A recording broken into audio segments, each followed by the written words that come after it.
Hello everyone, আসসালামু আলাইকুম। কেমন আছেন সবাই? আজ আপনাদের সাথে শেয়ার করব নাস্তা রেসিপি। দেখে বোঝা যাচ্ছে কোনো নামি দামি দোকানের মিষ্টি রেসিপি, তাই না? কিন্তু না, এটা সিদ্ধ করা আলু দিয়ে একটা নাস্তা। প্রথমে আলুগুলোকে আমি এভাবে সিদ্ধ করে তারপরে ম্যাশ করে নেব। আপনারা চাইলে কিন্তু হাত দিয়েও ভালোভাবে মেখে নিতে পারবেন, কোনো সমস্যা হবে না, যাতে করে দানা দানা না থাকে। আর এখানে দিয়ে দেব আমি গাজর কুচি, আর দিয়ে দিব এখানে কাঁচামরিচ কুচি, আর এখানে দিয়ে দিব চিলি ফ্লেক্স। আপনারা আপনাদের মতো করে ঝালটা দিবেন। এখানে দিয়ে দিব স্বাদ মতো লবণ আর ধনিয়া পাতা কুচি। এখানে দিয়ে দিলাম ময়দা। তারপরে সব কিছু হাত দিয়ে ভালোভাবে মেখে নেব। ভিডিওটি স্কিপ হয়ে গিয়েছে, আমি কিন্তু এখানে ম্যাজিক মশলা দিয়ে দিলাম 2 প্যাকেট। ভালোভাবে কিন্তু হাত দিয়ে মেখে নিলে নাস্তাটা খেতে হেভি মজা লাগে। আমার কিন্তু কণ্ঠটা কেমন জানি শোনা যাচ্ছে, কারণ আমার ঠান্ডা লেগেছে, সেজন্য।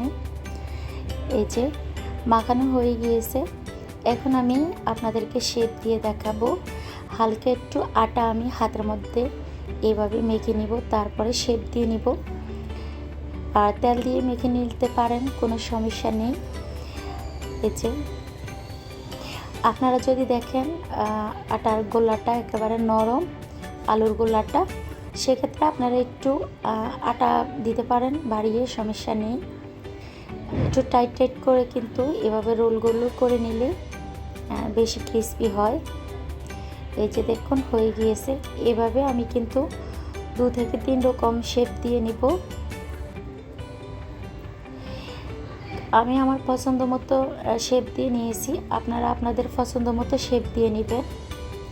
এই নাস্তাগুলো কিন্তু আমি বক্সে ভরে কিন্তু ফ্রিজিং করে রেখে দিব, আর কিছুটা আমি আপনাদেরকে বেচে দেখাবো।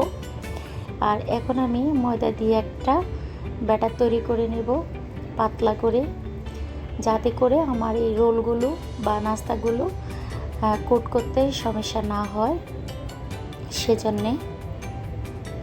এই যে দেখুন পাতলা একটা ব্যাটার তৈরি হয়ে গিয়েছে। এখন আমি কোট করে আপনাদেরকে দেখিয়ে দিব।